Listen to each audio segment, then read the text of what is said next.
I think our record for not showering was... I think 23 days. 23 days. Holy crap. Who smelled more after those 23 days? Pretty equally terrible. It was a very panicky moment. It was terrifying. We knew the next water was 12 miles out. And we got there and there was no water. After that, it was... 20 miles to the next water source. Have you guys ever gotten in an argument while hiking? Yes, definitely. That would be brutal because you're the only person I can talk to right now. It's worse for Renee, for sure, because I walk a little faster, so she's stuck with me. Intimacy when you're hiking for 5.5 months. Does it happen? Are you exhausted? Are you too exposed? You must have a TikTok, because that's TikTok's favorite question. Today on the Unplanned podcast, we sat down with Thruhikers, Renee and Tim. Imagine hiking 20 miles a day, every day for 5 months. That's what Renee and Tim did twice. It's called the Continental Divide Trail, which goes from Chihuahua, Mexico, all the way to Alberta, Canada. And if that wasn't enough time outside, they've canoed for 1,200 miles straight through the Columbia River. We talk about sleeping outside with no tent, getting caught naked, and how they go to the bathroom in the woods, all in today's episode.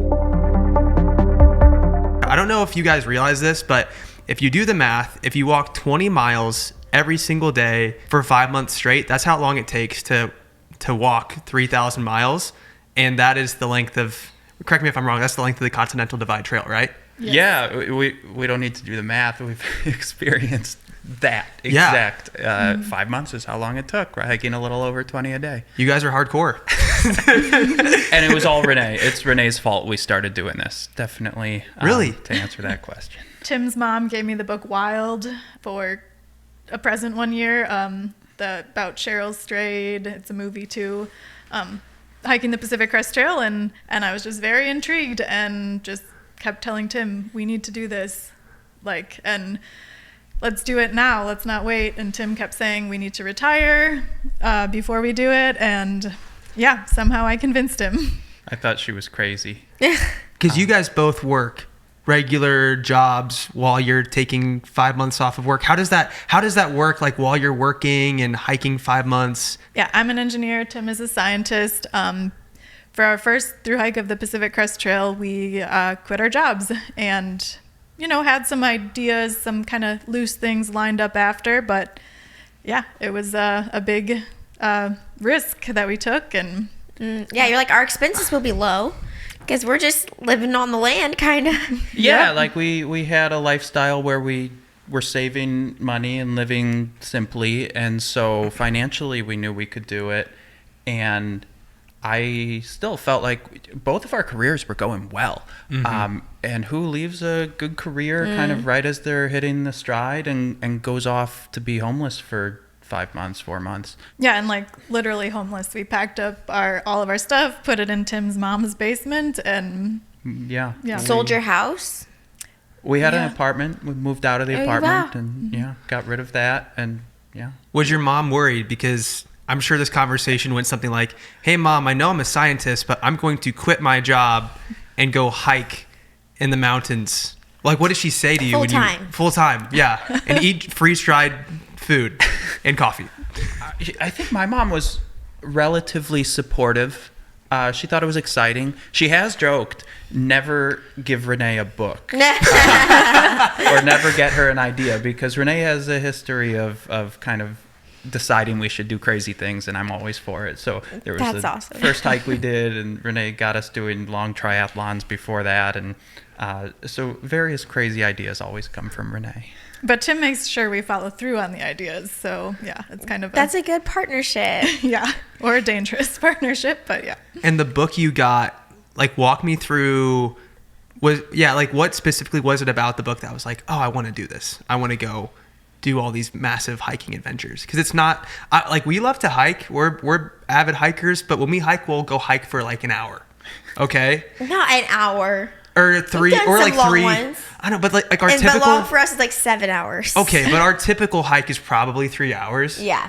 Hiking 3,000 miles is a completely different thing. It sounded really challenging, and it just was okay, this is a challenge, an adventure. Can we do it? I don't know. Let's give it a try and find out. Something new, something exciting. That's really cool. When you're hiking all day, every day, do you have earbuds in? You would have no way to charge them or anything. Are you just listening to nature or talking the whole time? We're pretty much talking on and off. A lot of people doing these long hikes do use earbuds, but we really don't. We just chat or don't chat or It's so peaceful. whatever happens. It's peaceful. Yeah. Yeah, yeah. And do you get lonely? A little bit. Some of the trails we've done are surprisingly social. The Pacific Crest Trail and the Continental Divide Trail, you go out and you meet other people who have said, I'm going to go spend 4 or 5 months doing this. And you can make a really strong, good bond there. So, it's the two of us having fun together. But then we've also made some really lifelong friendships from other hikers doing the same thing. And then you're flip-flopping with them and seeing them every couple days. But one trail we did, there was almost nobody else. It was 2,700 miles through the Pacific Northwest, and it included a lot of hiking and then canoeing. We canoed the Columbia River. There was nobody else canoes the whole Columbia River. So that was really just Renee and me. Yeah, that got a little lonely. Yeah, definitely. Have you guys ever gotten in an argument while hiking? Yes, definitely. That would be brutal because you're the only person I can talk to right now. And I think it's worse for Renee, for sure, because I walk a little faster, so she's stuck with me. Yeah, but I mean, our typical approach is, I hike in front, Tim hikes behind me, so I set the pace, and because I'm a little slower than him. But if we get into an argument, we split up and hike apart for an hour and cool down. But I can't if I want to get away from Tim, I can't because I'm the slower hiker. I mean, you can get away. It's just you have to be hey, let's walk apart. Yeah. And then I might be well, but why don't we just walk together? Whereas if I get mad, I could just take off. Beeline. Yeah. When you have a disagreement, who's the fighter and who's the flighter? I don't. Maybe I'm the fighter, Tim's the flighter, because, he loves checking his phone for service on the top of a mountain or something. And I always am Tim, save your battery, get off the phone. And that leads to a lot of arguments. It's predictable. The phone leads to half of our arguments, and the other half come when the trail gets hard, which is really strange.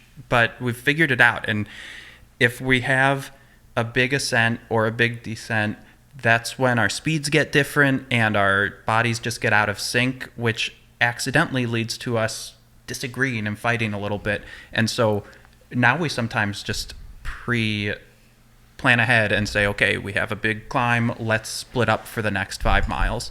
And that 5 miles or 1 mile or whatever, however long it is. But you guys don't have phone service, so you just know that you're gonna meet up at some point, coming up, and so okay. Yeah, usually we set a meeting point, meet at the top. So you're so much more comfortable outdoors than me. I'd be oh, wait a minute, if I can't get a hold of you, something could be really bad.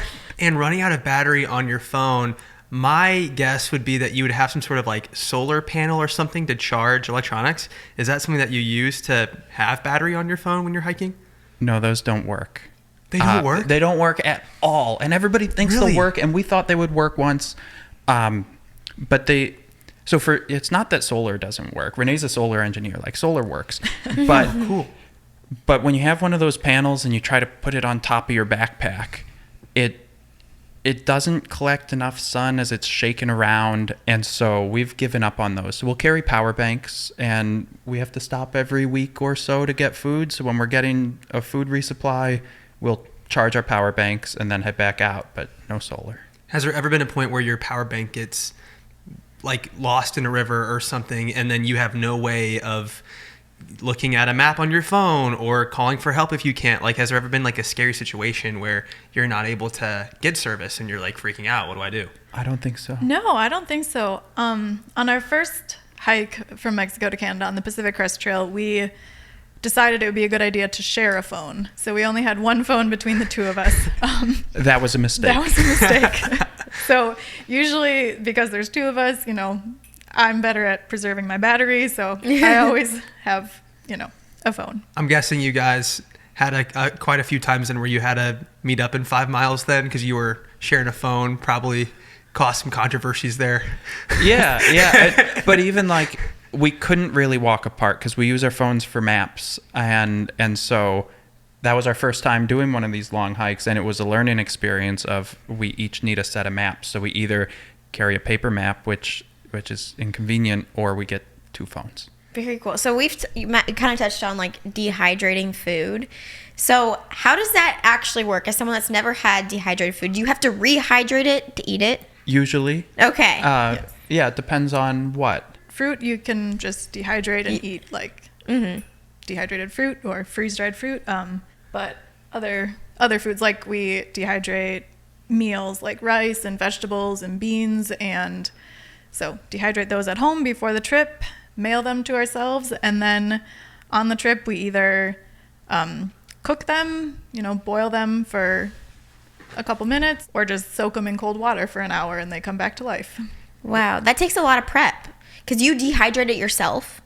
Yeah. That's impressive. Those machines are crazy big, huh? The dehydrators are pretty big. We just recently upgraded also to freeze drying. Those machines are a beast. Ours came on a pallet and a bunch of boxes and hundreds of pounds. Oh my gosh. Those aren't for messing around. Those are for intense hikers only. Well, I saw your video of you guys freeze drying coffee. And it was so fascinating because, I don't know, you don't really think through how everything in the real world is made until you see someone like you stripping it back. freeze drying coffee, and I'm like, wait a second, instant coffee is freeze dried coffee. Like my brain made the connection, and you guys are just doing it yourselves.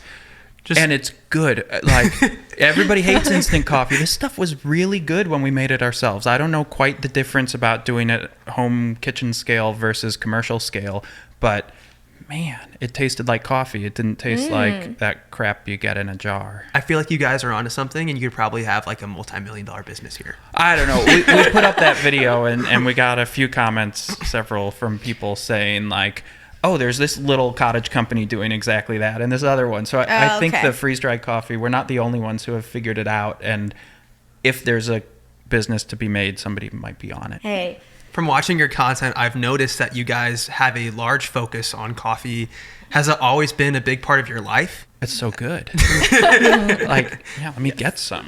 Like Abby got me into coffee when we first got married. Who here, like, were you guys both into coffee when you met, or was this something that one of you got the other person into? I think we were both into coffee, but maybe Tim drank it in more excessive quantities than me, but yeah. Here's the thing. I think of coffee as a health food because it gives you energy, it hydrates you, it tastes great.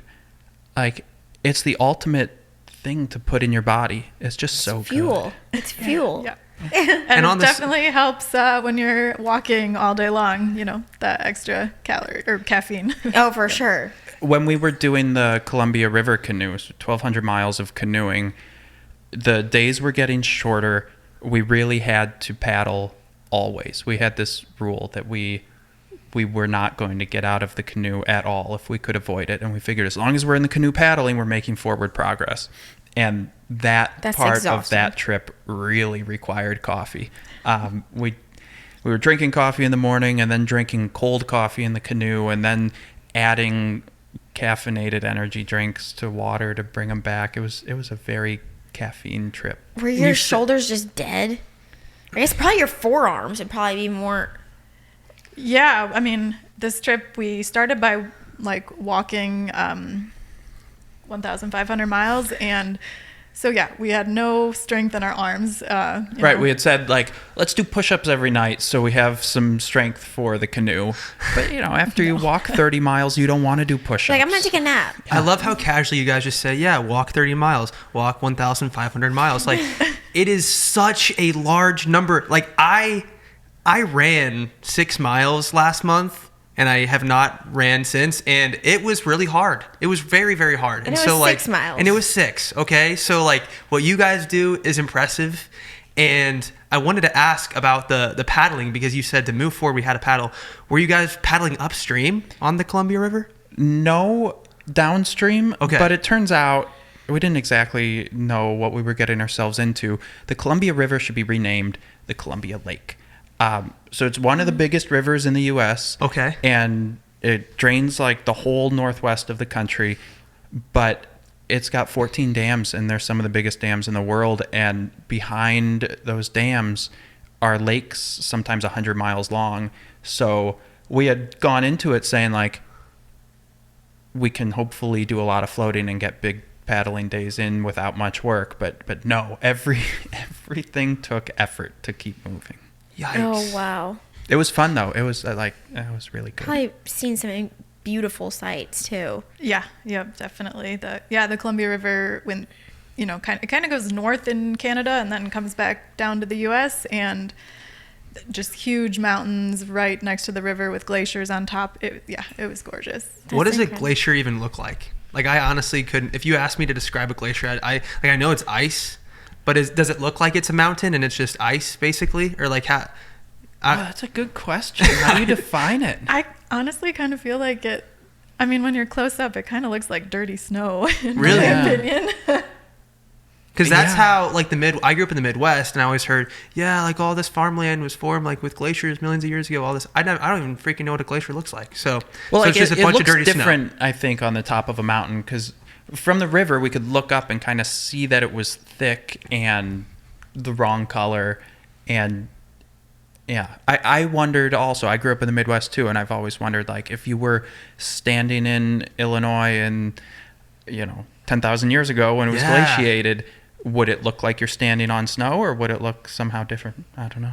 And is that where you guys met, in the Midwest, when you, like, first started dating and everything? Yes, we met at the University of Wisconsin-Madison. Nice. Cool. Okay, I used to grow up going to Wisconsin Dells to go snowboarding with my family. Oh, nice. Nice. Yep. Yeah, so I love Wisconsin, and I love Culver's. I know that started there. Culver's is so good. I just heard from somebody it's out here in Arizona. Yeah, it is. Yeah. Yeah, it's the Really? Wisconsin folks who have winter places in Arizona brought Culver's with them. Do you know what the ultimate Culver's hack is? No. You No, gotta you know get the this. kids meal. Get the kids You meal. get fries, a drink, an ice cream, a burger, and a toy. Wow. I don't think you get a Okay, toy. actually, you need to use like the little tokens to get the toy. You have to like build up to it. But when I was a kid, we'd get that all the time. And then And it's $5. yeah, for all I that. think with inflation, it might be like $6 now. Okay. But I always got that growing up, and then even into an adulthood, I'm like, this is the biggest steal. This is the in same the size game. burger. I've Really? got Maybe less patties and like, well, I don't know. It's pretty big. I've got a Taco Bell hack for you. What's your Okay. Taco Bell is the best restaurant. Okay. And if you go and get a Crunchwrap Supreme, like it's like $6.19 for okay, I know the prices. It is $6.19 for a Crunchwrap Like Supreme. something around $6.19. And it's good. But if you order a Crave box, it includes a Crunchwrap Supreme and a burrito and cinnamon twists and a drink for $5.99. Wow. What? Yeah, who would pay an extra 19 cents for that much less food? It doesn't make sense. That is a good hack, actually. But you need the Taco Bell app, right? Get the app. Yeah. And Oh. It's worth it. It's worth it Okay. to save like $7. That is amazing. Now I want one. Now, what's sad you did is say before- that clip of you saying that is gonna go viral, and then Taco Bell is gonna shut it down. They're gonna be like, "Gosh, that freaking podcast, they it didn't ruined it realize for it. It's everyone." under the Taco Bell. cracks. We've made some videos of like dehydrating Taco Bell Yeah, I was food gonna and ask, have you ever rehydrating Taco Bell dehydrated food. Taco Bell? Yeah. Taco Bell doesn't know who we are, but Now they do. What did you dehydrated dehydrate? a crunch wrap and crispy potato soft taco. Yep. We try to pick like the vegetarian things without dairy, like low fat things, because fat doesn't dehydrate well and kind of spoils quickly. So we chose like cheese the especially. beans and potato. Nice. Crazy. What's the craziest thing you've dehydrated? Oh, that's a good question. You know those the coffee that went viral in 2020? Yeah, like the Cafe whipped Dalgona, coffee? the whipped coffee. Yeah. I decided to freeze dry that, and Renee told me it wouldn't work, and I said it's totally gonna work. It'll turn into astronaut coffee, like astronaut ice cream. It was Yeah. gonna be so Yeah. cool, but it exploded. Like I went to the freeze dryer, and the whole thing was covered, and yeah, so that didn't. So that was a work. fail, Any unfortunately. other crazy stuff. One thing we do a lot of is like just like tomato sauce. People always Okay. find the sauces interesting, but we use that for a lot of our meals. Good flavor. Yeah. Yeah, and I mean, the cool thing about tomato sauce is it comes in a can, you dehydrate it, and it turns into a sheet of paper. And we constantly think we should like store it in a binder, have a binder of different flavors of tomato sauce. Wait, Like, what that is flavor did funny. I- Well, I saw your video about dehydrating applesauce, and yeah, I was like, what? Why is that a sheet? But yeah, you really could make a binder of all your dehydrated Get foods. some clear protectors. Have you guys seen people do that before? No. That should be idea the comes first. from a comment on one of our TikToks a bunch of years ago. You guys could store this in a binder. You really could. Hey, that's pretty genius. Would it get stuck together though? Like as the You elements use like and stuff? the plastic binder sheets. Oh. Yeah, that's what I was saying. Clear protectors. Yeah. Thank you to Thorum for sponsoring this portion of today's episode. Matt and I just got in the mail our new Thorum rings, and I am actually so excited about these. What they are is they're handcrafted, unique wedding bands out of everything from meteorite to whiskey barrel. They have so many unique materials that they make these rings out of. Titanium and tungsten carbide, World War II rifle stocks, which I don't even know how they're doing this. But what I really like about them is that you can get like a more feminine one and a masculine one, but they're matching wedding rings, which is what we got. And I think it's actually really sweet. It kind of makes sense too, you know? Also, it's really user friendly because they send paper rings ahead of time if you want, so you can make sure you're getting the right size, because I know it can be kind of overwhelming to not go into a physical store to try on the ring, see if it's going to fit right, because everything's a little bit differently. That's really nice that they send those, and they ship every order out within 1 business day. They also have free worldwide shipping and a lifetime warranty. I love that fast shipping, because if you're trying to put a ring on it quick, you don't have time to wait months and months and months for the rings. You want to get it going, and a ring shouldn't be the reason that you put off the big day. So I think that's really cool that it's fast. I'm an impatient person, so that's a big plus for me. Also, every single purchase includes a free Thorum silicone activity band, which is great if you're an active person or you just don't want to wear your nice ring every single day, and a Thorum American walnut wood ring box, which is just a great added bonus that makes this whole thing feel so well-rounded and an amazing thing for you and your spouse to share. So whether you need a wedding ring, anniversary ring, or you just want to get a ring that looks awesome, head over to thorum.com and use code Unplanned. That's THORUM.com and use promo code UNPLANNED to get 20% off a truly unique ring, watch, or accessory. We got talking about Taco Bell meal deals, and I totally forgot to ask more about how you guys met. So it was in Wisconsin, guessing while you were in university, at college. What's your What love was your story? timeline? Yeah. Yeah, I mean, we met when we were pretty young. I was a freshman and Tim was a sophomore, and we met at a football game. Nice. So, That's yeah. so cute. Who noticed who first, or who fell for who first? Man, why do people always ask that? It was definitely me first. Renee still only half remembers that football game when It was college. I you know? remember it very well that, oh, there's this girl. I got to get to know her better. And we had a mutual friend, and I remember that football game very well. And you're like, yeah, maybe we met at that game. I don't know. Sweet. And then did you get married after college? Yeah. Yeah, a couple years after college. Yep. Yeah. Sweet. Did you guys go on like a memorable first date of any kind? Yes. Yeah. I mean, Your face just lit up. Why is that? because I get to tell a story I never tell. You want to tell them? No, you can tell them. It's your story. Okay. Renee, you're blushing. Yeah. It's a good one. So, at the University of Wisconsin, they have a block party every year, or at least they used to, the Mifflin Street Block Party. And it's college, everybody's drinking, and I was also drinking. And I had installed a car horn on my bicycle. A car horn? Uh-huh. It was pretty cool. Yeah, I was 20, like, whatever, just having fun with the car horn. And you used like a wheelchair battery to power the car horn? Uh-huh. So it was full car volume. but- Engineer? Wait, you're the She's engineer. the engineer, but I But like you kind of dabbled, playing with sounds stuff. like. Yeah. So I was just honking the horn on this block party with 5,000 people, and a cop decided I was an underage drunk, and I was not I was not going to let him know that I was an underage drunk, so I refused to blow into the breathalyzer, which you don't have to blow if you're not driving, and I wasn't driving. So I said, no, I won't blow. And he said, well, then I'm going to write you a ticket for making too much noise. So he Oh, wrote you knew me. your rights. Yeah. You really did your research. I would have been I like, learned well, that crap. in high school. They said, you don't have to blow unless you're driving. So I didn't. And then I got the ticket, and I decided to fight it. So I had actually that summer left to go back to my parents' house. I think it was summer after sophomore year. I guess must have been. Yeah, so you were back in Chicago. I'm from the Madison area, Madison, Wisconsin originally, so I was in Madison. Yeah. So I went up to Madison to go to my court date to fight that silly noise violation, which was no problem. And on that trip, That was our first date. Went on our first date. That's cute. To the courthouse? Yeah. And you guys got married there. No. It was really quick. Yeah, I bought the ticket, signed the paperwork, and that was it. We were hitched. No. Wow. No, but that was our first date. Did you guys go to Culver's on your first date? I can't remember where we went. I guess. do. It was Panera. No, not that exciting. I knew it was Panera. Do you remember what you ordered? No. No. I remember I was disappointed. Why? Because Renee's from that area. Her hometown is near Madison. So it's like, let's go out for breakfast and you should show me a cool local place. And she took me to Panera. You're like, nothing beats good Panera breakfast. That's sweet. I'm impressed that you fought your ticket. Like, how do you even do that? So I looked up the rules, and the rules were if you make an unreasonable amount of noise, you can get a citation. And I just said to the judge, like, yo, judge, there's 5,000 people out here. There's bands, there's parties. Like, why is a car horn unreasonable? And he said, yeah, you're right.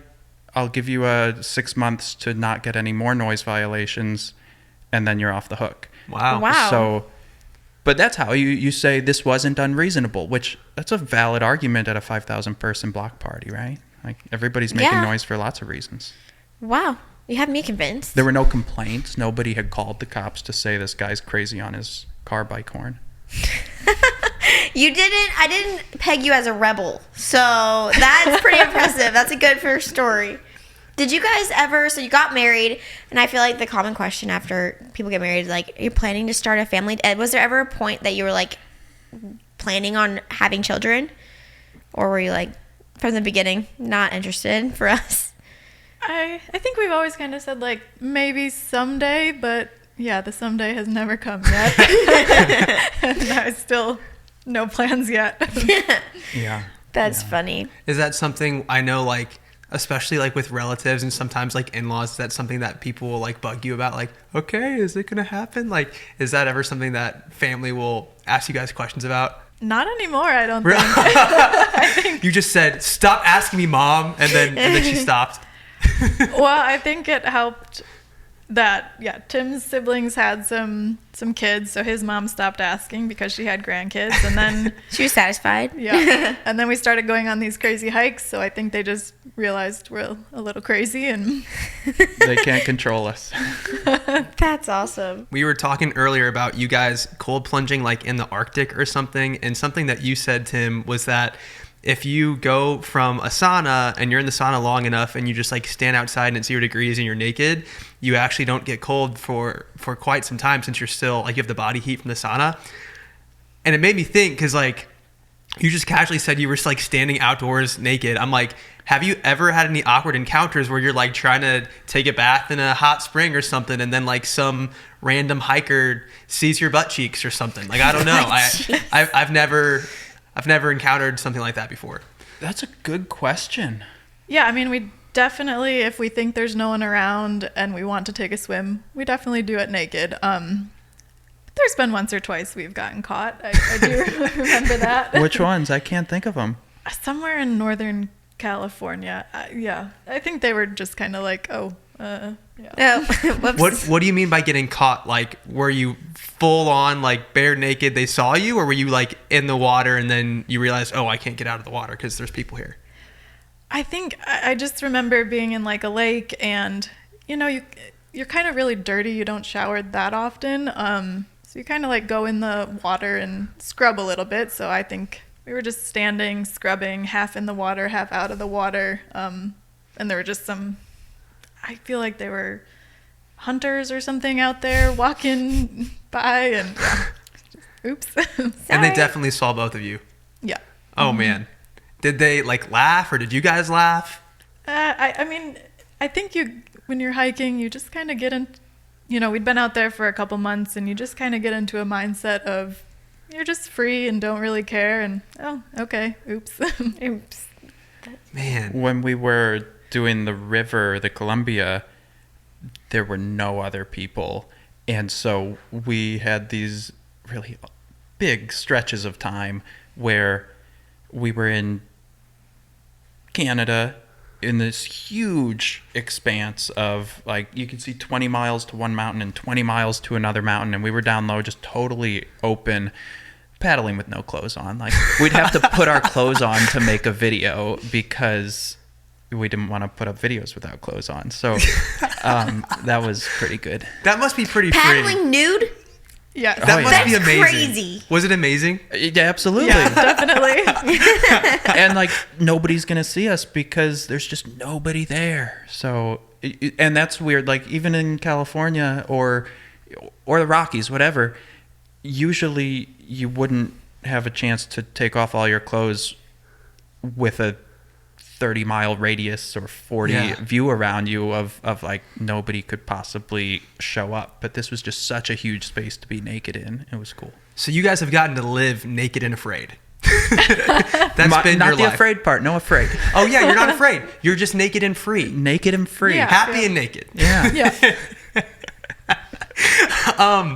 That's wild. Now I like definitely want to go do that because my a friend of mine actually did like something really stupid with some of his friends. They like got hammocks and took like jars of peanut butter and a life straw and they were like, let's go do naked in the frayed in like this very like jungly remote part of Florida. And one of them got like bit by a mosquito on their private part. Anyway, it was like a whole thing, but they told me stories about it and it just sounded freaking hilarious. Like, it sounded so funny, but their experience, it sounded like it was awful, but yours sounds like it was great. Peaceful. Oh yeah. Yeah. Yep. I mean, it's so fun to be for us, for me.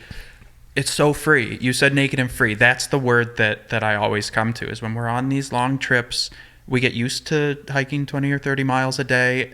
And so that part becomes easy. And then it's just like, all I got to do is eat and walk and nothing else. Find water, yeah. Find water. Yeah. And that's so free and fun.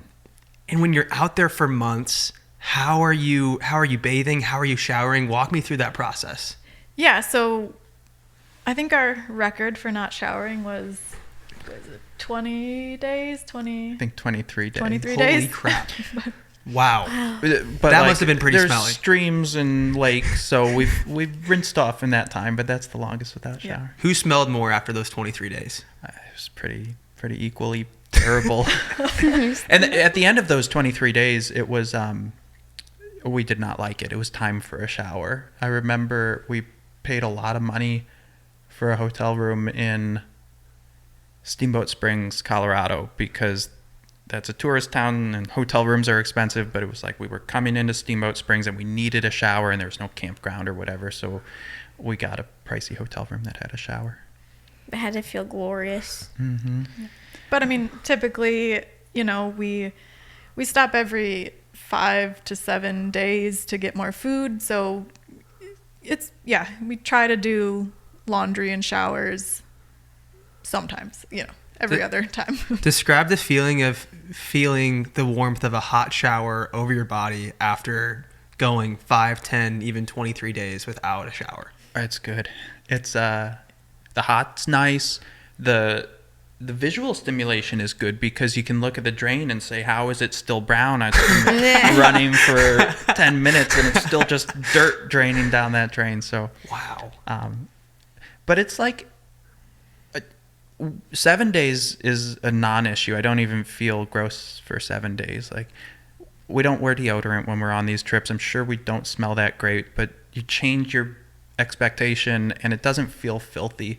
But you're also in the outdoors. You're not like in a confined Right. space. Yeah. Right.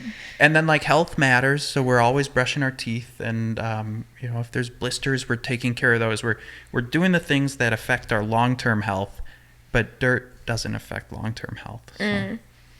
In your book, you guys wrote a book. Yeah, it Yes. just came out a couple months ago. Congratulations. Congrats. That's a very big deal. We should all give you guys some applause for That's that. a big Thank accomplishment. We There brought we a go. copy. We're going to give you guys a copy thank at you. the end.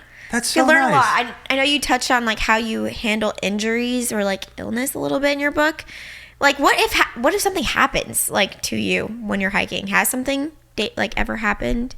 Infections or sickness, injuries? Sickness has happened. One of our Can I tell this story? Yeah. Okay. Yeah. We had COVID on one of our hikes. That sucked. Oh, That's yeah. awful. We didn't quite know we had it, and we had the starting date, and then right before we started, we tested and realized we had it. But like we were in the middle You're of isolated. nowhere, Yeah, isolated, yeah. and it You're was truly isolated. Yeah. and it was almost gone by the time we started. So Yeah, like, we shouldn't have been contagious anymore, but Right. like the effects of like Oh, for sure. yeah. Linger.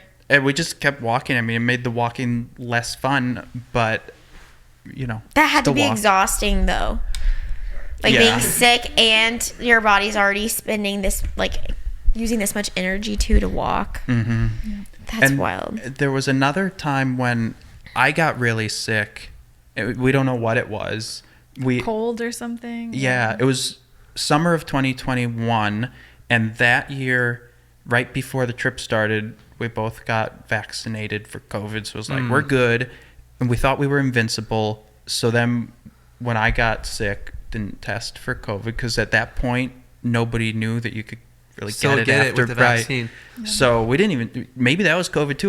We don't think so. I have It no didn't idea, really yeah. seem like it, but I got really sick, but just kept walking, and I finally started getting better. And then Renee got equally sick. We traded, so that was a Dang. bummer. Do you bring multiple pairs of underwear with you, or like That's changing back to changes hygiene. of clothes? Because if you're not doing deodorant and you're not showering for, minimum 5 days, like, do you just have like 2 outfits that you're like cycling through and just like rinsing off in a stream? How does that work? Yeah, we only wear one outfit. But multiple pairs of underwear. I usually bring 2 pairs of underwear, one to wear and one to change into the next day. And you have a couple more, right? I bring 3 pairs of underwear. So one I wear, one for the next day, and one for sleeping. Oh, okay. I don't know why, but weight is yeah. really important, and so to make a trip suck, you carry more than you should, or Okay. more than you're comfortable carrying. And so we both try to do what we can to keep the weight really, really low. And yeah, so About like that's a change of clothes, they would both be dirty. So why not just go with one? How do you go poop in the woods? oh come on, same way go in the toilet. It's the same. It's just there's no water. There's a Yeah. pit. You guys just- must have like very strong thighs from just like practicing your squat. Like you have no toilet You seat. just poop for way too long. Dude, like how do you squat for 25 minutes straight while you're on your phone, Like that must be Yeah, well, Renee Challenging. taught me. I used to hate pooping in the woods, and Renee taught me the trick. It's a really easy trick. You don't put your pants at your ankles. You put your pants at your knees, which it changed everything. really. Yeah. Why at your knees? I think because then you can hold your ankles wider. Oh. And like the stance is much better. So you're still squatting, and with your pant waist at your knees, you get a better balance. And like for a couple of years, I didn't understand that. And I would, when we do shorter trips, I'd always be the guy holding it until he got Yeah. to the trailhead. And yeah, I learned. You guys are hardcore. Well, you guys know there's I literally an respect invention it. called a squatty potty that you can use to help. They can't go be number carrying 2. that. How heavy Well, are your- You're obviously not going to carry that, but there's like science to if you're in a squat position or whatever, and like you engaging your muscles, it helps you go. And I'm sure it's because of how the cavemen did it back in the day. I mean, I personally think it's easier to go in the woods than on a toilet. That's a good position. How many minutes we talking? Not long. It I mean, shouldn't take long, Matt. I think you're backed up. If you guys are, you do weightlifting and your gym courses and stuff, right? If you do like a big workout for 10 hours or so, a big long one. A workout for 10 hours? Okay, Never done well, next time you do a 10-hour Okay, workout, the next day, for both of us, the poops are better. They're easier. They pop right out. Wow. I think the hiking just loosens it all up. Not to the point of being like a liquid, but to the point of like, done. And you just dig a hole. yeah. put So your- to answer your question, Yeah. yes, we carry like an ultra light trowel. So we dig a little cat hole away from the trail, away from water. Squat, take care of our business, and then we don't actually use toilet paper. We, start with sticks or rocks, and then Rocks? yeah, Wiping with a rock? I prefer a stick. I prefer a rock. Wiping with a stick? It sounds How do you gross. not bleed? How do you not, like, that must hurt. It really doesn't. Yeah, I mean, the first time we did a big long hike, we carried toilet paper, and it's annoying. And then we saw these videos of people who have hiked more than we have saying, try using a stick or a rock. And like, leaves don't work. They're shiny and waxy, and it really stinks to use a leaf. And if they like break, then it gets on your hand. Yeah, leaves are not a good idea. I had a cousin wipe with poison ivy once. Oh, yes, that's the other reason they're bad. 'Cause, yeah, But a stick is really it's surprisingly good. I don't know. And but we follow up the stick or the rock with some water. So and you can get like a little attachment for your water bottle. So it's like a bidet and it squirts out. Oh, wow. So. And you don't use that with your drinking water bottle. You do that with a dedicated dirty water bottle. Okay. You guys just have you have this down to a scientist, almost like you guys are like scientists or something, you know? You're such a dad. Okay. That's pretty impressive. I feel like, a perfect segue would have been when we were talking about being naked, but I don't know. You guys have probably been asked this before in private, but if you're not comfortable answering, we can move on. Intimacy when you're hiking for 5.5 months. Does it happen? Or are you exhausted? Are you too exposed? What's the process like? They probably just take a break. They probably just like don't kiss or anything for 5.5 months. Or do you just resort to kissing? You must have a TikTok, because that's TikTok's favorite question when we're on the trail. Really? Do you guys get freaky in the woods? But yeah, it's like 23 days into a no shower stretch, then that's not really when we're in the mood. But during our usual schedule of showering every week or so, yeah, definitely. Yeah. I figured, if you're paddling naked, then there's probably some romance happening. And we're both equally smelly, so like, it's not that bad. Has anything ever happened in a canoe? I just saw your face like... Yeah. Dude, I'm inspired. Oh, there's a joke. I have a... Oh, man. Oh, God.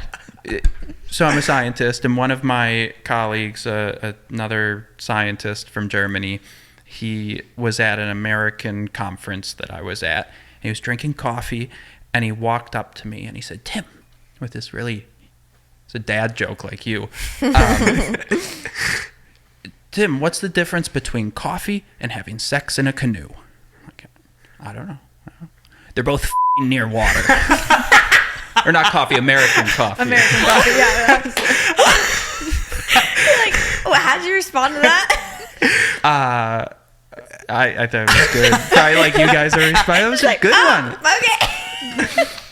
I feel like you said he was German? Yeah. I feel like Europeans are even more out there with their language and humor sometimes. Why do I feel like our frequency would go up if we're out in the middle of nowhere? Just because I feel like it would I don't think it would. bring us back to our like animalistic traits. I think I'd be like, I just You'd be like, we need to hiked procreate. 20 miles. Get your hands off me. I'm going to sleep. I think that is the problem. Sometimes it's just exhausting. Yeah. Well, I think we were listening to a podcast that you guys were on about you take a nap every day when you're hiking. Yeah, if I can, yeah. We like to take a long lunch break. That's also a good time because then you're not tired, Right after a nap? Right up, yeah. So eat lunch, take a nap, and then, yeah. Okay, then Out get back in on the open, road. and then get back on the road. Day sex is the best, honestly. Yeah, it really is. Yeah. I think we can all agree on that. Especially like the stage of life we're in with kids and stuff. We're always way too tired at night. After bedtime, it ain't it's happen like, at night. It happens, but... And I'm sure, yeah, and you guys freaking walking 30 miles are like, we're not doing this at night. You're probably just going right to bed. Sometimes we do. but the day is better because we I'm don't so have the inspired. tent pitched. We're not like, if we're doing day sex on the trail, it really is just in the woods somewhere. Oh, so okay. I'm not going to ask. Find I'm privacy. sorry. Matt, I'm Yeah, gonna have you I'm hold that maybe question. remembering this Northern California thing. That was Oh, that was a different time. Yeah. Oh, yeah. Yep. Yeah. No.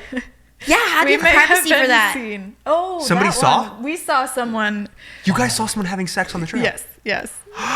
They were in a tent. It was the middle of the day, but they only had like the mesh part of their tent. They didn't have a rain fly up, and their tent was pitched like down below the trail, so we were walking above them and we could just look down right into their tent. Jarring. and they were just right in the middle of it. No.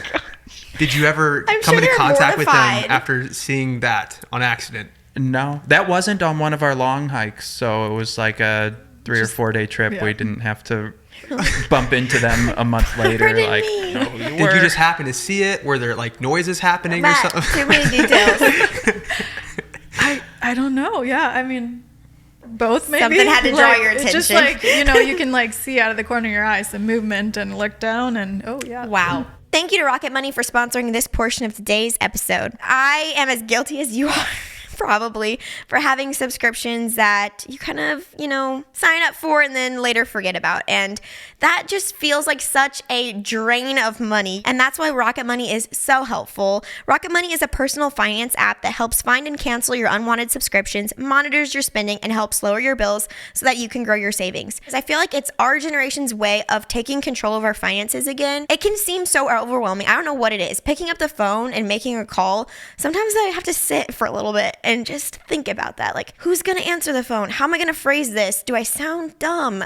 I don't know. And it's just nice that Rocket Money has a way for you to seamlessly do that. It's very, very user friendly, and it can even help you easily create a personalized budget. You can get alerts if bills increase in price, there's unusual spending activity, or if you're close to going over budget, which is really, really nice because I have alerts if some charge has been made, and if I don't recognize it, I can take care of it really quickly. And that's actually come in very handy for us. And also the new goals feature automatically saves money for you without you having to think about it. Whether your goal is to pay off credit card debt, put away money for a house, or just build your savings, Rocket Money makes that easy. And like I said earlier, Rocket Money will even try to negotiate lower bills for you, sometimes by up to 20%. They automatically scan your bills to find opportunities to save, and you can ask them to negotiate it for you, and they'll deal with customer service. And like I said, with canceling subscriptions, it's just a few taps. You don't have to worry about it anymore. It's so, so nice. Rocket Money has over 5 million users and has saved a total of $500 million in canceled subscriptions, saving members up to $740 a year when using all the app's features, which is just bonkers, but it makes sense because Rocket Money makes it so nice and easy for you. They have lowered our bills too. They lowered our home security bill, which I don't even know how it happened, but all of a sudden we're just saving more money monthly, which no one is going to be opposed to, I don't think. So stop wasting money on things you don't use. Cancel your unwanted subscriptions by going to rocketmoney.com/unplanned. That's rocketmoney.com/unplanned. rocketmoney.com/unplanned. Your night's sleep when you're on these like hiking trips, is it 8 hours plus? It's 8 hours. 8 hours. Give or take, plus or minus. Do you guys ever worry about like, I don't know, an animal attacking you or some like creepy hiker being like, oh, okay, let's get him. There's no tent. I don't know. In my brain, I'm like, if I have a tent, I'm safe. So Yeah, you get over that because really the tent is a piece of fabric. What's it protecting you from other than maybe a rattlesnake? But we've never had an issue with a rattlesnake while we're sleeping. And otherwise, a bear will go right through a tent, or a mouse goes right through a tent. So it's like a comfort thing, and you get over it. The scariest we've ever had was a beetle, a big beetle that was making a bunch of noise right by our heads. It was kind of terrifying because we didn't know what it was. Oh, really? And then it was a beetle, so we flicked it away. What did your brain tell you in the middle of the night when you were hearing all those noises? What did you think it was? Oh my gosh, It sounded like a mouse or something. It sounded really big, but yeah, it was just a beetle. Well, the thing is, there's insects out there that actually can kill you. So even if it was just a beetle, I'd be like, does this beetle have venom that could literally injure me or kill me? yeah, but there's not that many. Like the worst insect-wise the scariest we've woken up with was a scorpion. But they don't kill you for the most part. They just sting. Yeah, it's Totally. just under our shoe. And when you're like far fine. from society, not near any hospitals, just a scorpion. I guess so. We've had almost no dangerous run-ins with any animal. So a lot of miles outside, and the animals just they scare people. But when you get used to them, they're not such a risk. You guys are hardcore because in your video about cowboy camping underneath the stars, you mentioned tucking in your shoelaces into your shoes so that mice don't eat the ends of your shoelaces. What's been your experience with that? Has that ever happened to you?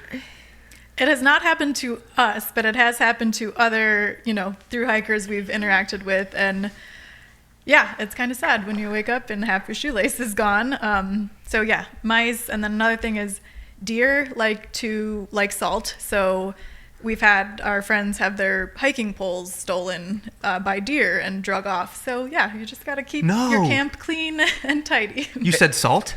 Yeah. Yeah, What? they're after the salt. So like in certain areas where they're desperate for salt, Northern California is one. I don't know why, but that's where the deer that we run into, they'll like walk right up to you and you're thinking, what are these deer up to? And then we wake up in the morning and they're licking the leaves where we were peeing overnight and it's the salt. They just want salt. So, Crazy. And how does salt have anything to do with a hiking pole? I think your sweaty hands on the hiking pole. That makes sense. I never would have thought about that. neither would the guy who woke up without his hiking poles and, and wow. found him forever away. And is that a friend that you met while you were out hiking the Continental Divide? Or like how did you meet this person that lost their hiking poles? Yeah, it was on the Pacific Crest Trail. We were camped with them when this happened. Just, you run into other hikers out there. And yeah, in the morning, it was a search party for his pole. And did you find the poles? Yes. You did? How far away were the poles? They were far. Was it 50, 100 yards? And chewed up. Oh, dang. But we sleep so well out there. Like, Really? The best sleep of my life is on the trail. But you don't Okay. even have you're not on a mattress. Like, how does it feel comfortable to sleep on the ground? I think it's really comfortable. Like, we're used to it. We use these really thin foam pads, Okay. and that provides mostly warmth, but also a little bit of comfort. It's equivalent to a super, super firm mattress. Some people don't like that. Some people want to have an inflatable. Yeah. But for both of us, we use those. And then, we've been working out for 10 hours, 12 hours, 14 hours, whatever. And then the freedom is just like, I'm not thinking about what work do I have to do tomorrow, or it just my mind is free and like close And the our eyes and bodies I'm are out. tired. And Yeah. people aren't texting you because you probably don't have service. No No. service. And even if we did have service, we'd be conserving battery. Yeah, we usually keep our phones in airplane mode the whole time. And yeah. Well, not, I mean, we That turn sounds off so airplane refreshing. mode. I'm sure you guys have seen some crazy stuff with all the hiking that you've done. Have you seen bears before? Because you've mentioned bears a lot in your videos. And I've wondered, like, have you ever encountered a black bear or a grizzly or something like that? Oh, yeah. Yes. Yep. Yeah, Both- lots of. Both. Yeah. We're used to them. Like black bears especially, we think of them like raccoons. They're always afraid of us. We never get to look at them long enough because they take off running. So black bears are common for us out there. Grizzlies are more exciting. We haven't seen too many grizzlies, but we've encountered some of those. And See, I feel like a raccoon could maybe like bite off the tip of your finger, but like a black bear could literally eat you. no, they don't. That's the thing. Everybody is scared of black bears, but there's very little need to be scared of black bears. But when we went to Rocky Mountain National Park, I did my research on black bears, and apparently back before the year 2000, someone got murdered by a black bear in Rocky Mountain National Park while they were camping. Yeah. And so we were on guard. Yeah, it's possible, but come on. It's back before the year 2000 in Rocky Mountain National Park that's had how many millions of campers since then? It's probably not I do something feel to like worry wildlife about. gets you really on edge about Howard sharks. Well, it's just like bears. you hear those stories and they never leave your brain, you know? Yeah. That'd be a really horrible way to go, honestly. Oh, yeah. Yeah. Shimmy. But how- okay, we've seen mountain lions. Those, not many, but that's always like a treat to see a mountain lion. I think I've seen 3. Renee's seen 2. Renee just saw a wolf though, which has always been one of our goals to see, and I That was haven't seen a cool. wolf yet. Wow. Yeah. We've but we've seen so much wildlife, and they really want nothing to do with us. So yeah, you just kind of get used to it. Very neat. And like you have to be don't ignore smart, them. You too. be smart. Yeah, we don't sleep with our food when we're in grizzly bear country. So that, like, you take steps to make sure that you're not attracting the animals, and then if you're not doing that, they're not such a concern. Which animal is your favorite to see? The big ones, the cats. We've seen like a mountain lion, a Canada lynx, bobcats. Yeah, I like cats. The mountain lion was so cool when we saw one in the Pasayten Wilderness in Washington State, and like it came right near us on the trail. It was sort of above the trail, and as we rounded a corner, it ran down to the trail to run away from us. And the way that it moved, we have cats at home, and it was like watching our house cats bounce through the kitchen. It moved She's like big. a cat. Yeah, just a it's huge very one. big. Yeah. And So it was in the that's middle of really the day, cool. so yeah. And when you guys are out on the trail for 5 months at a time, you're having like a family member or a friend mail you guys your freeze-dried food in packages, right? To like a post office along the trail. Is that how that works? Yeah. Yep. And like how often do you get a shipment of food in? Is it like once per week? Is it like what's the timeline there? Ideally, it's about once per week. It depends on where the towns are. So before we do a trip, we'll make a spreadsheet of the towns that we think we can get to. And the trails usually where they cross a road, we will leave the trail, often by hitchhiking, get to a town, and that's where we'll have a food shipment, and then we'll hitchhike back to the trail. So we have the spreadsheet that says where we're targeting stops, and then depending on how the towns fall, it's every 4 to 8 days, except in a few extraordinary spots where we have to go farther or rarely shorter. Yeah. Have you ever had a person that picked you guys up hitchhiking drop you off since you smelled so bad when you got in their car?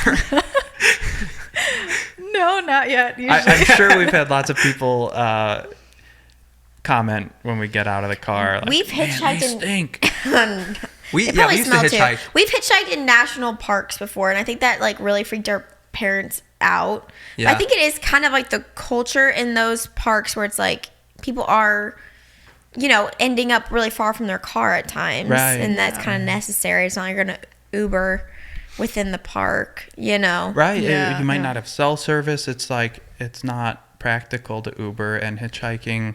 I wish culturally it was less of a shocker because it's very convenient, and if you're in a wilderness area or if you're near a wilderness area, good chance the people doing it are doing it because they were doing a hike or whatever. Yeah. So Yeah. That totally makes sense. Yeah, one time we picked up some hitchhikers, and they were part of. Remember when like Chaz was a thing in like Oregon? There was like a group of people that like basically formed their own city within, I think it was Portland, Oregon, or was it Seattle, Washington? It was somewhere up on the Northwest. But anyway, we picked up these hitchhikers in California, and they wanted us to bring them to the Santa Monica Pier. And as we were talking to them, we literally found out that they both were like, I guess you'd call them like professional protesters, because they were part of this like movement where they were trying to form an LA Chaz, kind of like they had formed a Chaz up on the Northwest. It was super interesting. But so they wanted to hitchhike with you from We did pick Seattle them up. down we were in to- Malibu. Oh, so well, we no, were in Malibu. they said take us as far as you can. Yeah, we were I like, thought you were saying from Seattle down to LA. No, That would no. be nuts. Yeah, Well, 'cause they we were had like, hitch- they got in the car and they were like, take us as far as you can. We're like, what's going on? yeah, we had What just have we done? we had just been to Hawaii earlier that year for the first time, and we were like, yeah, like someone helped us hitchhike to the top of Mauna Kea to see the beautiful view from the top of the mountain. It's like the tallest point on the Big Island of Hawaii. So we're like, let's help these people out and help them hitchhike, whatever. Like we've been there too, and we were just like, they had the most We got interesting some story. interesting Like it was ones. crazy. Like they had been living. They're like you guys. They've been living in tents and stuff, or I guess you guys have been sleeping in a tent. But no, it was. Often we sleep in a tent. Oh, you do? Okay. It depends on where we're at. So Yeah, But is yeah. that to prevent, like, what if it rains? Yeah, so like in Washington, we definitely like carry a tent and sleep in the tent. But like in Arizona, no, we just cowboy camp. But and we'll have a tarp. So the Yeah. tarp is super light, and it's even in the desert just in case it rains. We can pitch the tarp on our hiking poles as a rain shelter. But yeah, so like more dry, deserty climates, we like to cowboy camp. But then in places that rain more or have bugs, we bring a tent so that we, like mosquito type bugs. You're That's so so low cool. maintenance. I admire it because I'm like, I fear I might be a little too high maintenance for this. I need toilet paper and shower. When Yeah. Abby Maybe and I could do it. Maybe I could. When Abby and I got married, like back in 2019, we took this trip out to Colorado, and we were so high in elevation that I got elevation sickness. Like, it was giving me headaches, and I was having trouble sleeping, and it felt like super dry there. I was chugging water all the time to try to help, because I know drinking water, I think, helps with elevation sickness. What do you guys do for that? Because I think I saw in your videos you guys do encounter elevation sickness, and it's something you have to deal with all the hiking you do. Yeah, it's a thing. We pay attention to our bodies, and like it's affected both of us in different ways. It usually gets Renee a little more than me. It's like rest and slow down. When you're doing, when you're climbing a mountain, the elevation sickness hits worse. So you take more resting, and then you're doing less physical exertion. What are the Yeah. symptoms of elevation sickness? I always get headaches and really bad headaches. A little bit of shortness of breath and just like low energy and just like, okay, I need to take a nap right now. But The first time that elevation sickness hit us pretty bad, it was before we were long distance hikers, and we didn't really know what we were doing a little bit, but we went to Kings Canyon National Park, which is kind of near Yosemite. And we weren't that high up. We were at like 8,000 feet. And we didn't think you could get elevation sickness at 8,000 feet, but turns out you can. And Renee, she got loopy. So we were camping in like a car camping spot, and she started just... it was really cold. There was snow on the ground. It was below freezing. Yeah. Yeah, way below. She started taking off her jackets when we woke up in the morning and like stripping out of the sleeping bag. And I said, Renee, what are you doing? It's really cold. And, no, I'm really, really hot. And she insisted she was hot. And then she said she had a headache. And then she said, you have to drive me to the outhouse. And the outhouse was 50 feet away. And I said, what do you mean I have to drive you to the outhouse? I can't make it that far. I can't walk it. You got to drive me. And like, I couldn't win that battle. I didn't walk her to the outhouse. I drove her to the outhouse 50 feet. He said, couldn't win that battle. And then we drove straight down to lower elevation because we had kind of figured out it was something like that, and talked to the ranger and said, what's going on? Can you get elevation sickness at 8,000 feet? And he said, yeah, you definitely can. And then he turned to Renee and said, are you on your period? And she was. And it was like, he knew. You're like, excuse me, sir. No way. No, but it was awesome. It was Yeah, like, and Did you slap him? I was just like, yeah, I am. Is that like, he's like, yeah, I've heard that like contributes to or makes elevation sickness worse if you're on your period too. And so it's like, Wow. that's good to know. So You had a video about how you manage like being on your period on like long-term hikes. Explain it for people that might not have seen that, because that's great. First of all, the thought of hiking while you're on your period is just, that seems like one of the last things most women would want to do. So how do you manage that? yeah, well, I guess I feel like exercise kind of helps with period symptoms. So yeah, maybe that's, yeah. But anyways, I usually just bring a menstrual cup. So, so I have it with me all 5 months. And then when I need it, just use a lot of hand sanitizer, dig a hole and dump the menstrual cup into a hole, just like going poop. Yeah. Wash it with clean water. Crazy. Yeah. Do you ever boil have it any occasionally. animals do anything crazy around that time of the month when you're hiking? Because I remember like one time Abby's dog like ate her underwear. Really? You're going to bring that up or not? Like literally just straight up ate it. And so I feel like with there being bears and wolves and all these animals out in the wild, you must have to like... That's why you dig a hole. Yeah, I mean, you're digging... But like when you go to bed at night, you probably have to tie certain products or something. I don't know, maybe like up in a tree or... I don't know. Yeah, yep. So we have a bear-proof bag that we usually use. It depends on where you're hiking and the regulations, but if it's allowed, we have this like canvas sack that's bear-proof. Bears can't chew through it, so we put all of our food and any scented items in there and tie it on a tree away from our tent. So. And we love that thing because we don't have to hang it really high. Instead, it's just like bear-proof. And so you tie it onto the tree so the bear can't run off with it, but they can chomp on it all they want and they can't get through it. Why would some places not allow for that? ask the National Park Service. They just have rules. So there's this company that says this thing is bear proof and use it everywhere, and then everywhere you're allowed, and then you have the National Park Service who at some parks says we don't trust that thing, it's not bear proof enough, you have to use either beefier plastic bear proof containers. Yeah, like a bear canister is. Yeah. You're like, I can't carry that around. They're really heavy. Yeah, it really stinks to carry those bear proof or the bear canisters, but some places require it. So if I had my way, everywhere it would be okay with the bear proof bag. You're like, can we just reevaluate? Like, can we do some tests? Like, let's prove this. Well, and in the Olympic Peninsula at Olympic National Park, the ranger we talked to, they do require bear canisters, the big plastic heavy things. And we were talking, he said, yeah, there's not really many bears here. You're not going to see them. We mostly require those for rodents. And we were just like, what? Like, let us take our own rodent risks. But they don't. Rodents. And the bear-proof bags, many of them are not rodent-proof. So rodents can chew through, but bears can't. See, these are things I would not think about. That's not why I'd get myself killed.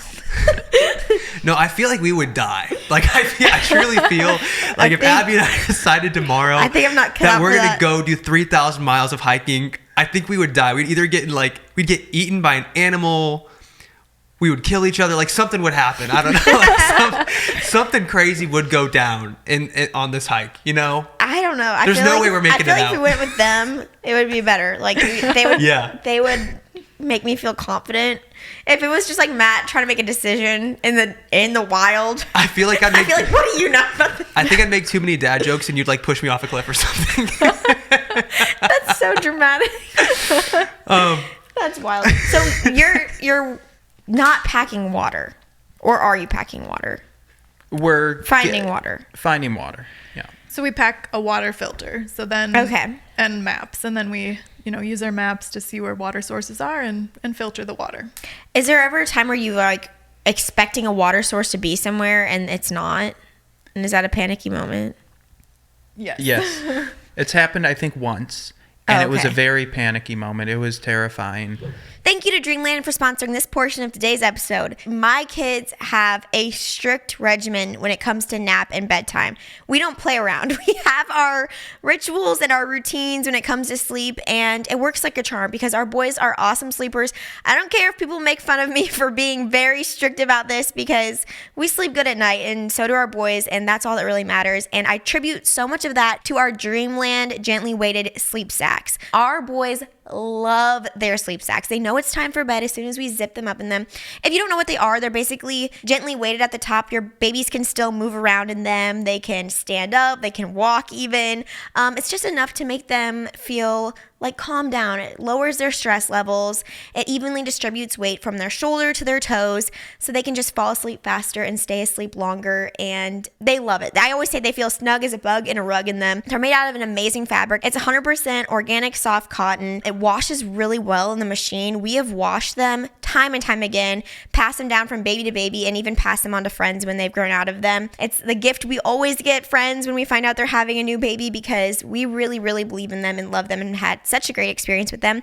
So we want to share that with other people. The number one issue for a new parent to face is lack of sleep, and I can totally relate to that. So you might as well give Dreamland a try if it's something that you think could help. And also, it's the holiday season is coming up, so think about your loved one with a baby or a restless toddler that could use a little extra help falling asleep at night. And right now they're having a great offer. Happy early Black Friday shopping from Dreamland Baby. Use our code Unplanned for the buy one, get one free deal from our favorite baby brand, Dreamland Baby. Our code Unplanned will work site-wide on both non-weighted and weighted products, PJs, and more as long as they are of equal or lesser value. Feel free to mix and match, but note that this is final sale. Use my code Unplanned at checkout. This is a great way to stock up on Dreamland Baby products or to give as gifts. We had just resupplied in a town, and we knew the next water was 12 miles out.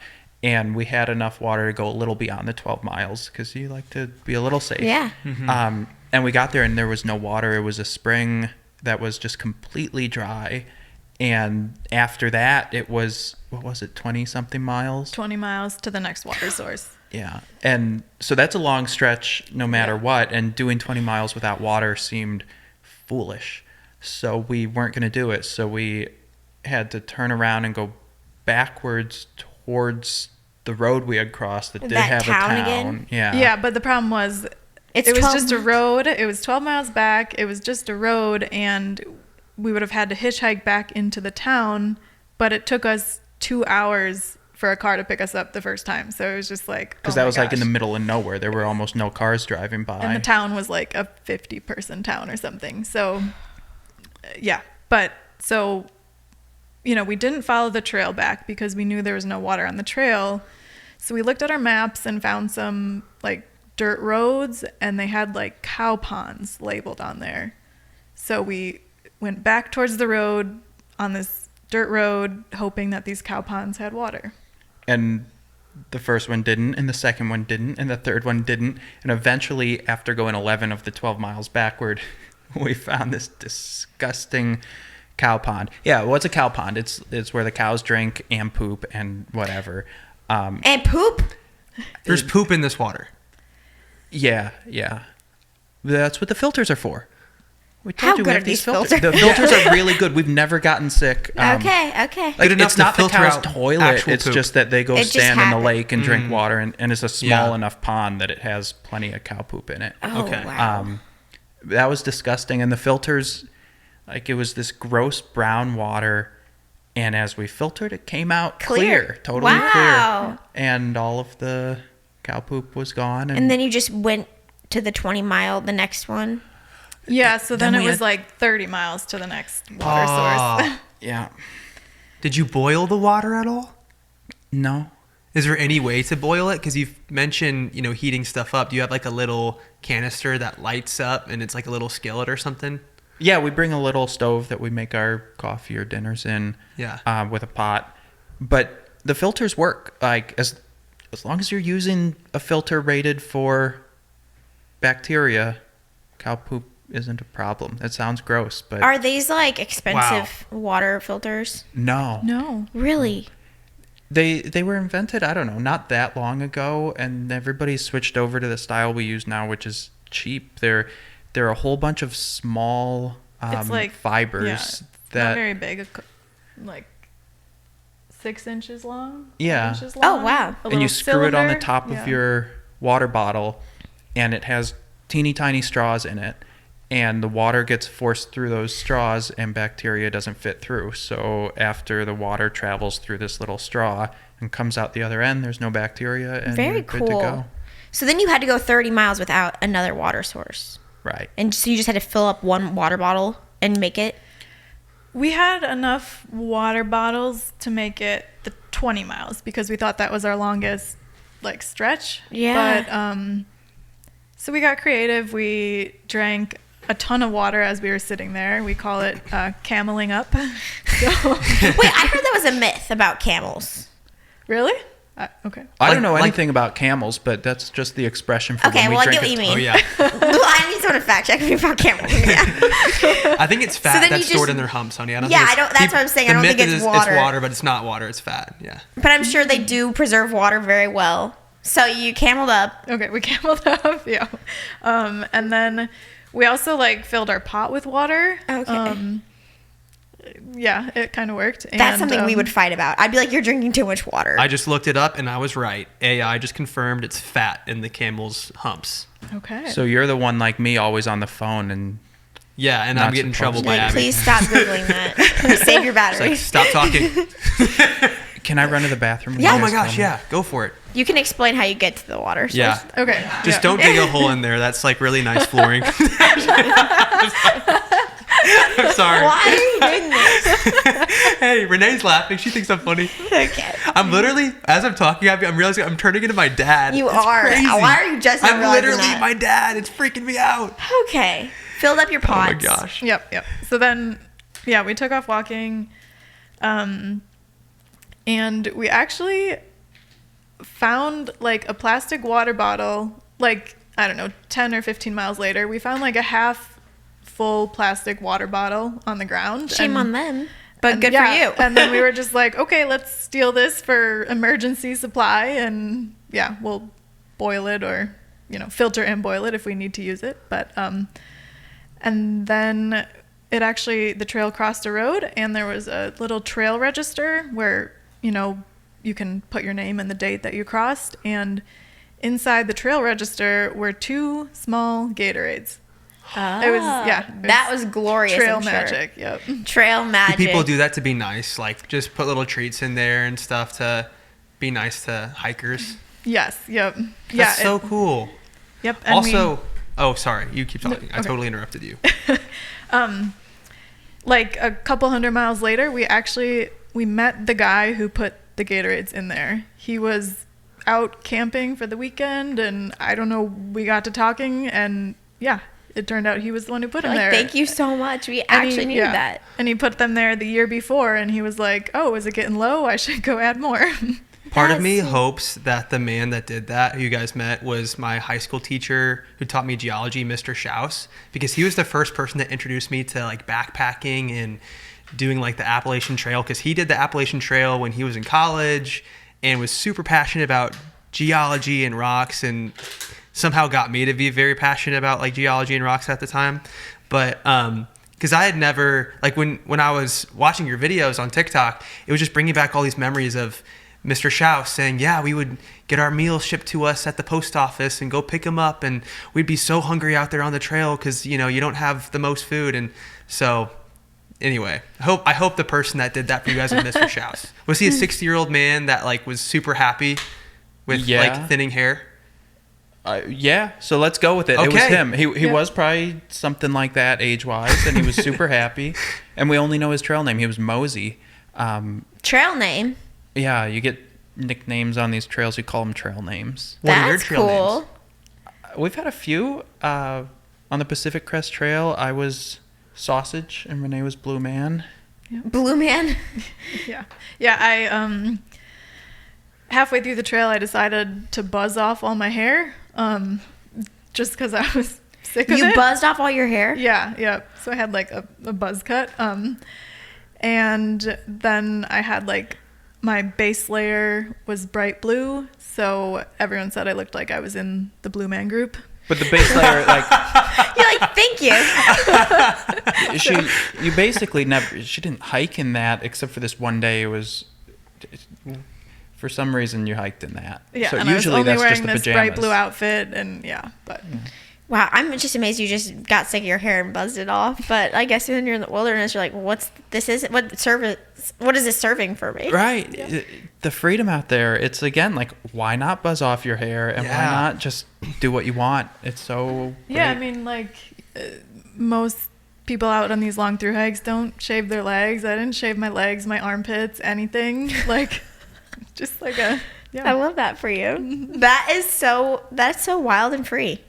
That's amazing. Tim, what's your take on that? Like, do you like the hairy legs? Do you like the shaved legs? Do you have no preference? Yeah, I prefer shaved legs and shaved armpits and nice hair. But like, are you walking me into a trap right now? No, but I mean, I like Renee when she's just having fun, and if we're free, and if we're doing it when we're 15 days since showering, like, is it such a big deal if she has hairy legs? You're like, that's the least of our worries. Yeah. Totally. That's incredible. I had a question I thought about. How heavy are your backpacks? I'm sure they get lighter as you hike, but like, what are we starting off at? It's a hard question. So backpackers measure things by base weight, which is kind of a silly weight, but it's like, if you took out the water and took out the food, how much does the stuff weigh? And for that, we're both under 10 pounds of stuff. And so if we're finishing a stretch coming into town, 10 pounds. That's the easiest number to answer. And then when we're out, if we have a 20-mile stretch of water without water, we have an extra 10 pounds of water. So it's like, on the lower end, 10 pounds. On the higher end, 25, 30 pounds, worst case. Yeah, depending on how much, if we're just leaving town and we have 7 days to walk, so we need all that food. And then if there's And you're so petite. That's a lot of weight for you to carry around. Yes. That's like that's like my toddler just like piggybacking on us the whole way. Yeah. That's impressive. Yeah, and I've thought about this. I do try to carry more weight than Renee. but not by much. Like if you do a ratio of body weight to pack weight, you're losing. You're carrying way more if you think of it that way. Because I weigh substantially more than you, and my pack is a little heavier. And you're burning a ton of calories. You said this in one of your posts that you cannot eat enough to match what you're burning. So, and you were eating like 4,500 calories a day? I think in the video it was 3,500. 3,500 calories a day. Yeah. So you're burning a lot. And those come from real, like, those days that we've made a couple of videos about that. We really measured, like, every actual calorie. And, yeah, it was 35 to 4,000. Yeah, I think, what do they say about the Thruhikers at the end of a long trail? Like, the women kind of, like, look like goddesses. They're, like, super muscular and thin, but the men look like they're dying. There's nothing left. I don't know why, but maybe that. Well, because I think women build muscle that they don't usually have, and the men lose fat that they do usually have and lose muscle, and something about the difference in male versus female bodies. The men just look scrawny, and the women like have these huge calves and look really strong. That's amazing. Do you find yourself happiest when you're out on the trail? By far. Yes. Yeah. Yeah. And why do you think that is? I think your mind is just so free, and life is so simple. You're just, you're really just thinking about food, water, walking, and you don't have your cell phone, so you're not worried about that. You're not really worried about what other people are thinking of you. You're not worrying about your status in the world. You're just worried about walking. That sounds amazing. Maybe that's how humans are meant to be, honestly. There's this other component of it, I think, which is the simplicity of it. So it sounds super hard to be hiking 20 to 30 miles a day, but you get used to it physically, but you still feel accomplished when you do it. Like you can't hike 25 miles without feeling like you did something. And so it's not, I have a work deadline that's going to take me a month and every day chip away a little, but it's always like, I did 25 miles today. I've accomplished what I set out to do. It was this small pint-sized piece of a whole trail, but like I did that pint-sized piece. So I always go to sleep with this nice sense of accomplishment. Like I succeeded at what I set out to do. And in normal life, it can take longer than a day to do a task, but on the trail we have it just divided into daily chunks. That's awesome. And like when you're traveling or hiking and it's just the two of you for long periods of time, do you find it difficult to go back into like a group setting? Is it kind of like strange? Yeah, yep. I feel like going back into the real world, it's very loud. Everything is very loud and fast. We really slow down. Like we talk slower out there, you think slower out there, because you're just not used to the TikTok speed of things. Yeah. Are people like in your family ever like, you seem like a different person when you come back from a massive hiking trip? Are they like, something's changed or you're acting weird? Like, has it ever been a thing that people have said? They've said our smiles are bigger. Really? On our first long hike, the Pacific Crest Trail, we weren't filming any of that. That was just us doing our own thing. But we Skyped with our fan. Yeah, it was 2018. We were Skyping. But we Skyped, we sent pictures back, and like consistently, my side of the family and Renee's side of the family, everybody was saying, we've never seen your smiles so big. That's sweet. There has to be such an immense sense of accomplishment after even just like if we've done like a 7-hour hike, I'm like, we did that, and then I just want to eat a bunch of food. To someone who doesn't know what the Pacific Crest Trail is or the Continental Divide Trail, you guys have done a lot of these like massive trips. Could you like give a really brief, like super fast breakdown of like what each of those big ones is exactly? Yeah, so the Pacific Crest Trail is through the desert and mountains of California, Oregon, Washington. Okay. From the Mexican border to the Canadian border. And that one is how many miles? 2,650. Wow. And the Continental Divide is also from the Mexican border to the Canadian border, but that one's 3,100 miles? Yes. Okay. Yep. And Through that one follows Rocky the Rocky Mountains. It follows the Continental Divide up the Rocky Mountains. Gotcha. Okay. So one's like California, and then the other one's more like the Colorado, like further east than the Pacific Crest. Okay, cool. And then the third really big one we've done is the Pacific Northwest Circuit, which was up by Washington, in Washington, near Seattle. We started on the western tip of the Olympic Peninsula, hiked along the U.S.-Canadian border to Glacier National Park in Montana. Wow. Then we went up into British Columbia, where the Columbia River starts, and canoed that back out to the ocean. And how long is that one? Yeah, how long did it take for all three of those? Each of those was about 4 4-ish months. Yeah. 4 months. Some okay. a little more, some a little less. Maybe 4.5 months to 3.5 months. Yeah. Gotcha. That backwards. But the Continental Divide was by far the longest one you guys ever did. Longest in terms of distance, but I think we were faster than when we hiked the Pacific Crest Trail by like a week. Yeah. Wow. Okay. That's wild. Well, we got better. Yeah. We definitely were, the first one you're learning what you're doing, and the second one we were pretty good, and by the third one we were really good at this. You get more efficient, you get used to it. Yeah, and you're always just learning new tricks from other people, and yeah. You don't really have downtime, because I was like, it'd be so nice to just read a book in the middle of nowhere, but like a book is heavy. Yeah, we we really don't carry books, that. Yeah. No. But and we A also Kindle, just come are on. always walking. Downtime. We're saying like we should do a mountain break, or a mountain zero would be the term for it. Let's spend one day in the same spot without walking. And we've never done that on these trips. It's always like, we got to keep moving. So, Yeah. mountain zeros. Wow. A couple of times we've had to like stop in a town and spend a day doing shopping or laundry or whatever. You spend some time not hiking, but never in the mountains, where it would be really fun to do that. What is post-trek depression like? Because I feel like you guys have opened up about that on social media. Is it, when does that exactly hit? It's just that people who do these big things, big hikes, including us, you shift back to society, and it can be kind of sad to not have this life that we just described, how much we love it. So you take something you really love and you just push it off into the mountains 1,000 miles away, and you want it and you crave it. And, and I think, we mentioned like the goal. You have like a goal that you're working towards every day, and you finally accomplish that whole goal of finishing the trail, and then the goal's gone. Yeah. And it's just like confusion of what am I doing?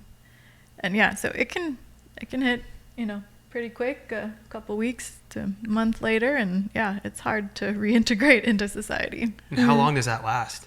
I mean, until you fix it.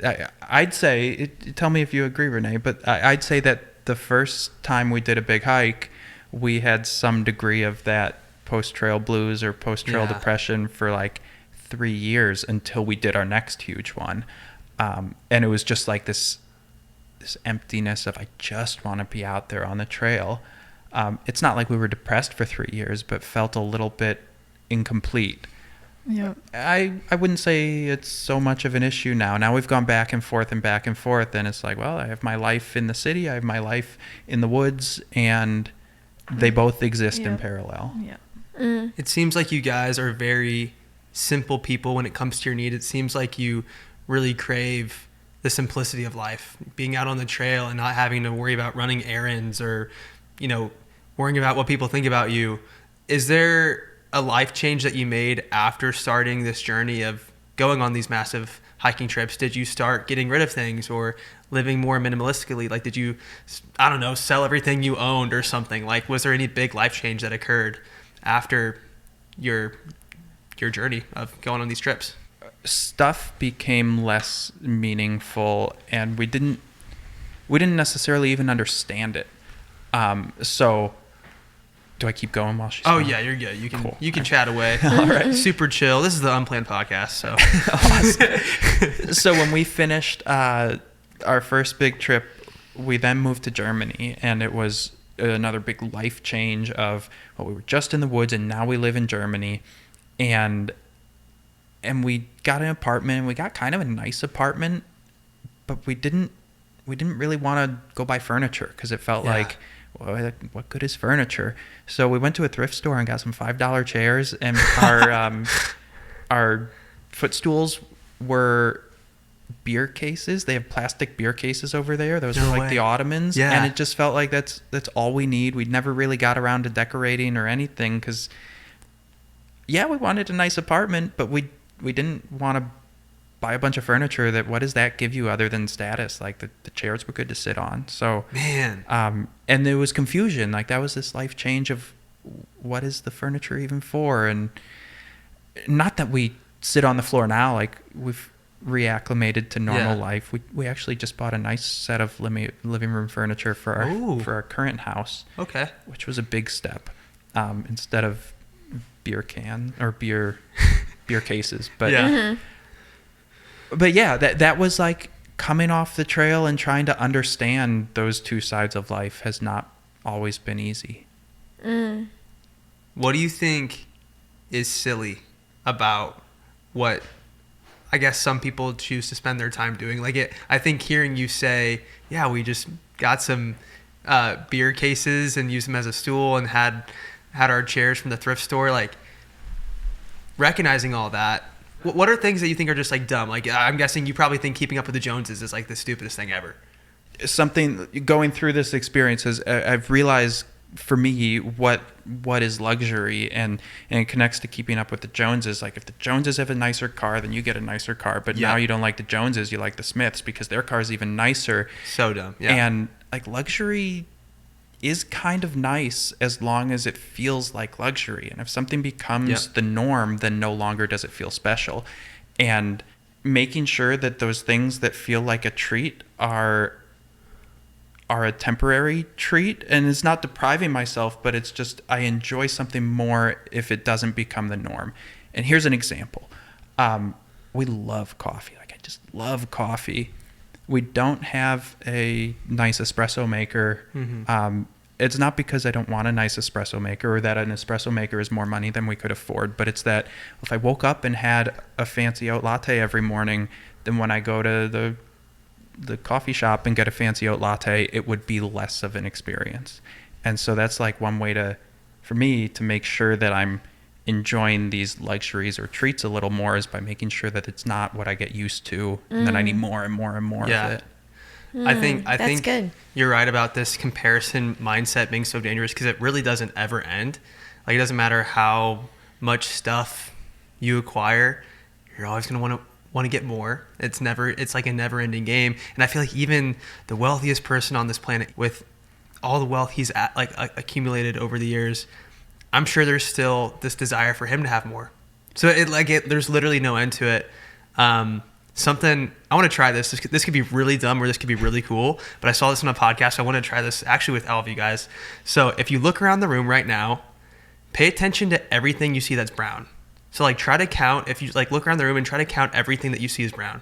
Just take like a couple seconds, don't overthink it, but like look for everything that's brown. Try to see how many things you can count that are brown. Okay, now that we're done, how many things did you see that were green? Without looking. Come on, that's not fair. I was looking for brown. I can't tell you. None. You can't tell. Why can't you tell me? Because I was looking for brown. Right. So you see whatever you're looking for. Yeah. It's like if you're looking to always keep up with the Joneses, you're going to fall into that trap. If you're always looking for the positive or the negative in life, you're going to see more of the thing you're looking for. And that, like, when I saw that podcast clip, I was like, bro, like that just like shook me to my core. Yeah. Wow. Did that work on you guys? I didn't know how many things were green. It worked on me when I saw the podcast clip. So I totally just like stole that. It was, I think Tony Robbins was with Theo Vaughn and they were having that conversation. Anyway. No, That's cool. good. Yeah. Yeah. And anyway. then you asked the question, like, I knew there's one green thing because I could see it as you were asking. There's a plant over there. That's what You started looking for it. Once I asked, you started looking for 1, 2, 3.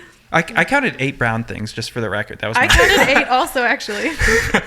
So yeah, I'm still fixated on your question, and we've moved on. Yeah, well, I'm so genuinely excited to take a look at your book, you guys, because you guys have such an amazing life and journey and story, and I think we can all learn a lot from you guys, especially just your mindset. And it was really cool hearing you guys say that your family said you were so happy FaceTiming them on the trail. The fact that you guys are both so into something that, like, I feel like there's obviously you have found a community of other hikers, but to this degree, I feel like that's a small has to be a small pool of people, and you guys are married and you're both so into it and you kind of discovered it together.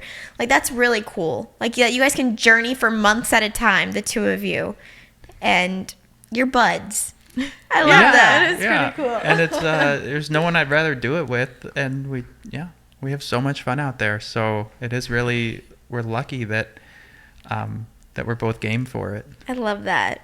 You found the right person. Yeah. Well, where can people follow you guys on social media? Where's the best place to find you? Thruhikers, wherever, THRUHIKERS, and that's on all of the platforms. Literally TikTok, Instagram, YouTube. Are you guys on Facebook? We're on Yep. Facebook. Wow. Snapchat. Snapchat, okay. All of them. Yep. And then our website is thruhikers.co. Quick detour. The website is really fun. So we mentioned earlier the trail depression after the first hike lasting 3 years. Yeah. One way that we kind of relived the trail was a year after that hike. We decided to make a website where we posted our daily journals and posted recipes. We weren't making videos then. Nobody knew who we were on the internet. It was just like, let's make this website mostly for ourselves and for the 5 people who might read it in all of history. Yeah. And then that changed. And then we started making videos, and all of a sudden the website is actually popular and pretty well read. And folks are like, we bump into people all the time who have gone to that website to find recipes that they're dehydrating food from our website that was not at all supposed to really be a popular website. And that's been so rewarding that we're giving info to folks from this project from 2019 that was mostly for us. And That's awesome. Really cool.